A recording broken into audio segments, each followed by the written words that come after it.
What's going on, guys? Hope all is well. Today is March 13th. For those who don't know, I have a $1 million sales challenge going on this month. Stepping out of my comfort zone.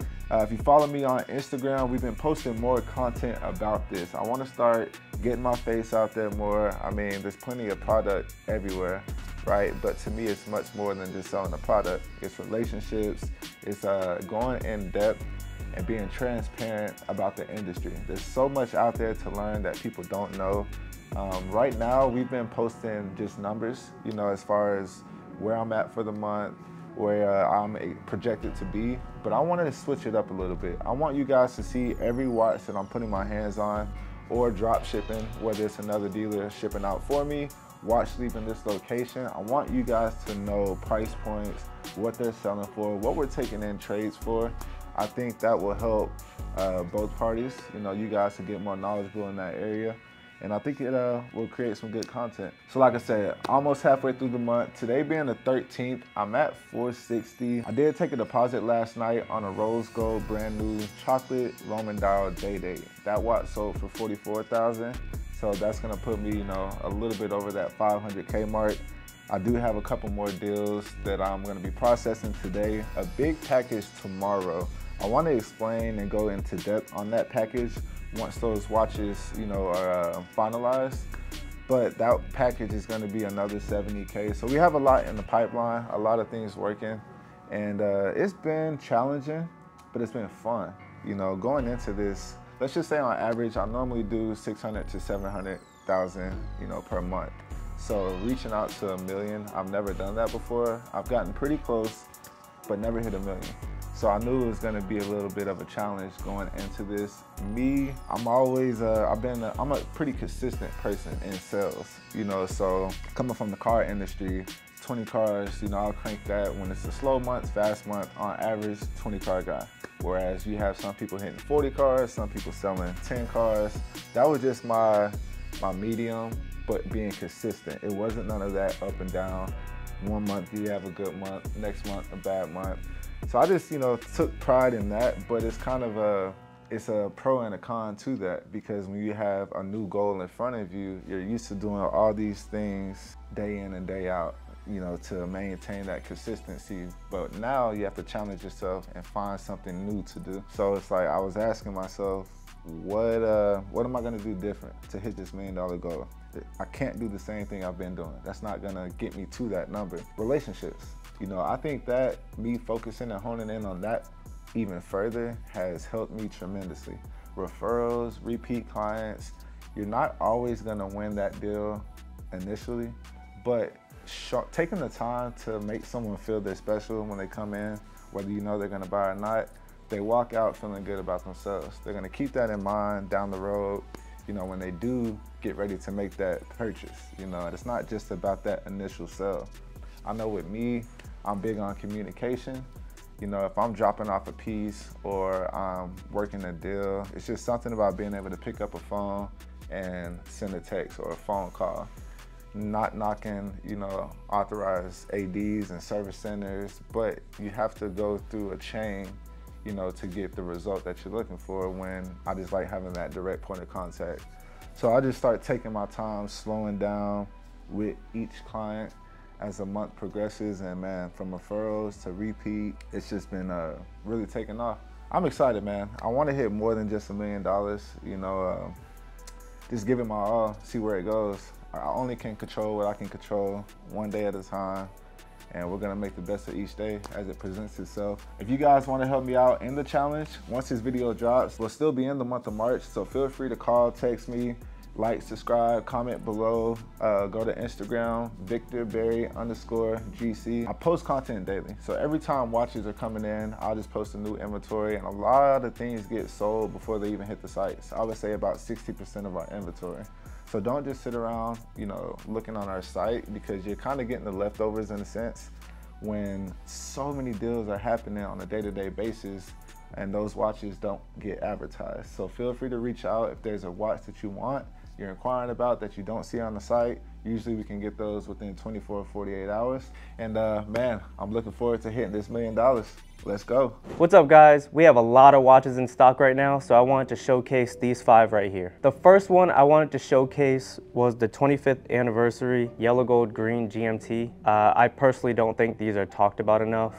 I know they have a shadow cast over them from the John Mayer. I think this is a great alternative if you would like a GMT instead of a chronograph. Some of you guys might benefit more from that. This one right here in particular is a 2016 complete set that we have for $52,000. The next watch that I have right here is the white gold Submariner. That's the predecessor to the Smurf that they call the Cookie Monster. Still not sure why they call it the Cookie Monster. It's just a name that just kind of stuck. I actually sold this watch 2 days ago for $10,000 under MSRP plus tax. The next 3 watches that I have to show you are probably the most desirable sports models that you can get from Rolex. And that would be the Sprite on Oyster or Jubilee if you'd like, the Root Beer two-tone, and I actually hope they put a Jubilee bracelet on this in a month from now. Yeah. Hopefully they do that. I really think that's something possible, and there's no rumors about it. It's just something that I want. And lastly, we have a brand new Batgirl. That's 2024 complete set for $17,800. That's it for these watches. If you want to see more featured on the channel, make sure you comment below. Doing good, doing good. Good to see you. Yes, sir. Good to see you too. Good to see you as well. Been great, been great. How are you? Been good yourself? Fine. Good. Yeah. Just wanted to come by, try out some things. Absolutely. Talk about the Tudor for summer. Yeah, you getting ready for We that? are. He is up to his. Yeah, he is. He is, yeah. Oh, yeah. I am. Yeah. It's good. Yeah. It's a nice Santos. Yeah, I like it, man. It's something I'm not used to. I go for the large every time. Is that a medium? It is. Bought it from a client, and I was like, man, you know what? Let me compare this to the large that I always go Is for. that the black ceramic one you have? Right, that's a large. But man, I personally like this. I like it better. Yeah. I did a little poll as well just to see what people thought. I swear. I voted medium. Yeah? Yeah. Bro, it blew my mind. Everybody voted medium. Yeah. Yep. That's like the one watch I got where. small wrists, so. And that looks good on you. Yeah, thank you. That's what, 34? Yep. Yeah. Man, I love those hour markers. Thank you. It's like that 3D effect. It's sweet. It's from 1969. Still looks good, man. It's perfect. And that's just the thing, like, I get that vintage feel when I go smaller, and it's like, to me, it's just certain proportions, and you know, that patina, you know, I see that from here. Oh, yeah. That even though it's silver, you have a hint of that brown in there. It's clean. It is. I love it. It is. I got it last May. Yeah. And I don't think it hasn't been off my wrist for a day. I don't blame you. No, wear it, man. People kill me buying a watch, putting it in the safe, or buying a watch, putting it in a bag, and just walking. I'm like, come They're on, meant to man. be worn. Exactly. Every day. Life's short. Yeah. Yeah. They're gonna outlast us anyway. That's the reason my dad bought the Daytona from y'all instead of waiting God knows how long from an AD. Yep, and if you get the call from an AD, man, you can always sell one of the two. Yeah. I had a client do that. He bought a sub, been waiting forever. He was like, man, I'm tired of waiting. So he bought it, and before it even hit the his FedEx facility, he got the call. So, but he ended up just selling one of the two. But enough talking, man. I know you came to try on some pieces. What do you have in mind? That. Yeah. That was crazy. That is insane. Oh, that is heavy. I get asked a lot, 36 versus 41. You know, and most people can pull out 36 and don't even realize it. And I understand, like, everybody wants to go 41, but man, I like this a lot. Thank you. Yeah, and see, I like the black at the end of it, the markers, how it has like that little black square, but the whole indicate is not black. It's that white gold. Yeah, that's beautiful, man. Yeah, I tell people all the time, man, just enjoy these things. You know, I used to be that person who cared about every little bitty scratch, wanted to just baby stuff, and you'll just kind of hopefully get over that. But the quicker you can get over that, the more you'll start enjoying that, and just like, yeah. But what else did you want to check out? I do like the variety. We have a couple dealers who specialize in like Tudors and Omegas, Breitlands, those type watches. So I like to have, you know, 4 or 5 different configurations of blue dials. love the vintage feel, the aluminum. Right. Good to see you again. Yes, sir. Yes, sir. Yeah. Absolutely, See man. you soon. Yes, sir. Meeting you. Hey, what's up, everybody? I know I haven't been on camera. Been kind of sick and really busy behind the scenes, trying to fight off COVID. Wasn't very fun. A couple of us got COVID, but that's here nor there. So anyways, we're back. We're doing a lot of vintage stuff this week. Got some stuff that came in, and I want to show you guys some very special pieces, and we'll go from there. All right, so first watch I want to show you, this actually ended up being a project watch that I personally took on. I don't really like taking on a lot of project watches lately just because they're very time consuming, but this one just had such a nice dial in hands. However, the case was so badly over polished that I wanted to test out this guy's work with his laser skills. So basically what he did is he brought this case right back to life. You can see he recut the chamfers, he really like lapped the side of the case, and also added a lot of meat to these lugs, because this lug especially was like down to a point. I mean, it was just really like flattened out. So the watch just needed a lot of love, and you know, obviously the dial and hands are really pretty. Looks really good. So we got that one done. This is a 1665 Sea Dweller from the 1970s. And you know, with this look, it's not going to obviously sell as high as one that's not recut.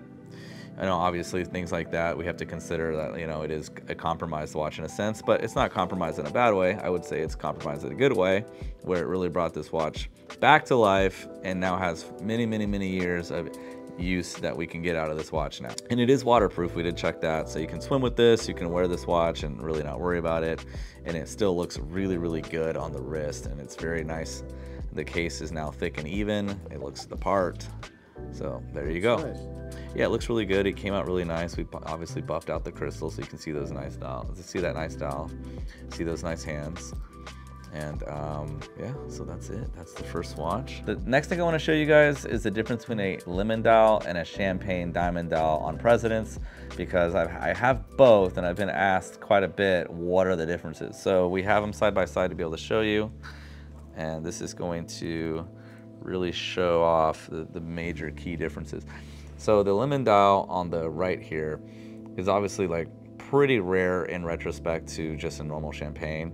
But if you can look at the difference side by side, you can see that this is just a simple sun, you know, it has that sunburst effect. It's just champagne colored, and obviously both being diamond dials, they look very nice and overall, but when you look at a lemon dial, you can, it just stands off right away. It's a very flat, almost yellow color. It's kind of like, it's not quite like a vivid yellow, like imagine an OP or something, but it's pretty close. And the color really doesn't change when you move it around like this. It has that almost like a vignette effect. But this is just flat, and it just looks so cool. I mean, it gives you kind of more of like a Stella vibe. And some people call these Stella dials, but they're very basic for being a Stella dial. I disagree. I just think it's kind of more of a flat yellow dial, but it's very beautiful in person. It kind of gives a, you know, gives the watch a very, very exotic feel.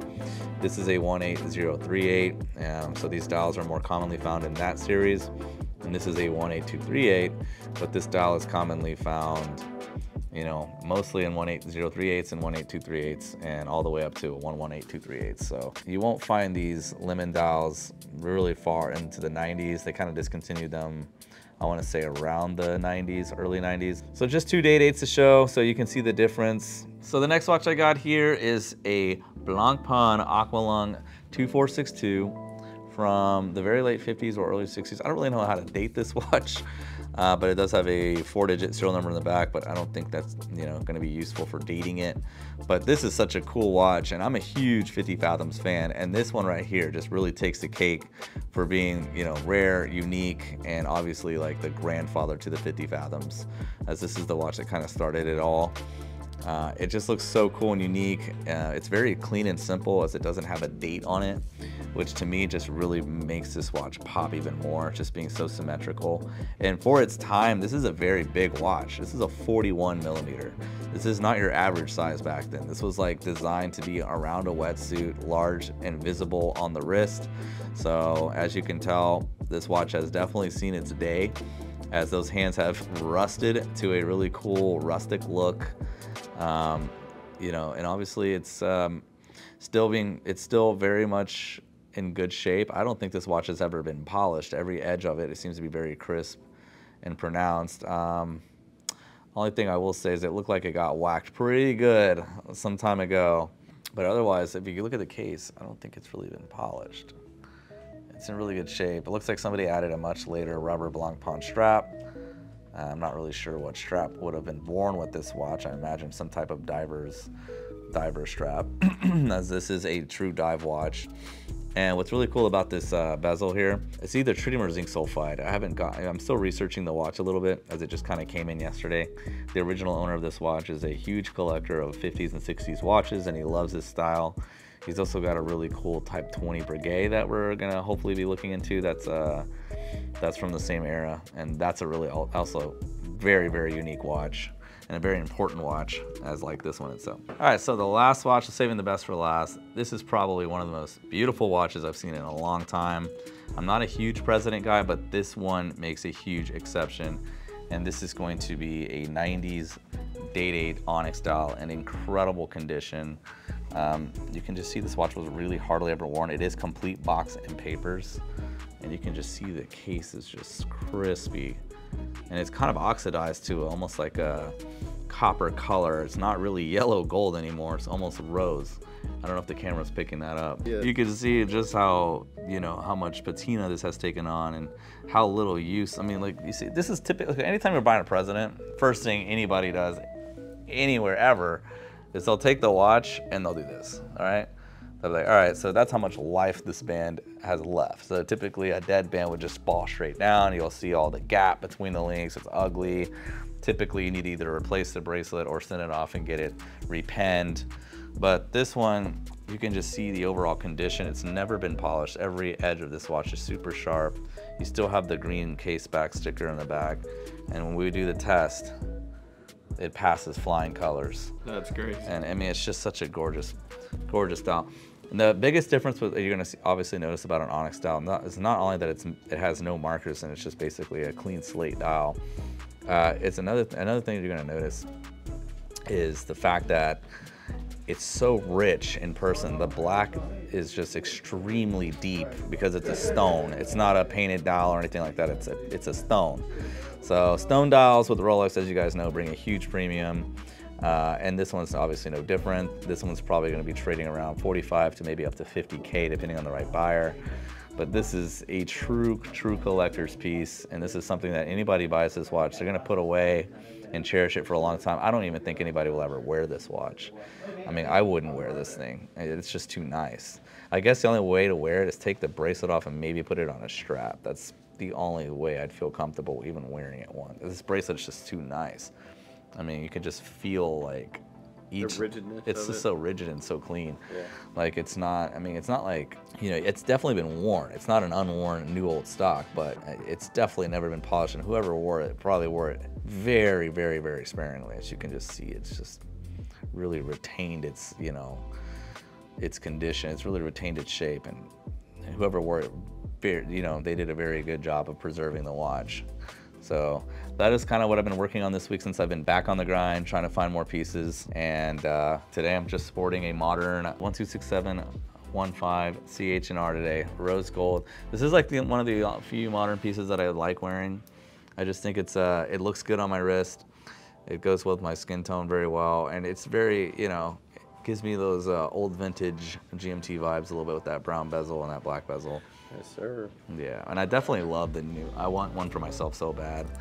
I'll buy one and wear it and sell it though. But I want the new reference 126718 GR&R. Oh, I guess that's gonna wrap up our little review of watches that we have on our table today. I hope you guys enjoyed that. Obviously, everything you saw today is for sale. So if you see anything you like, feel free to reach out, and I'll be happy to help you.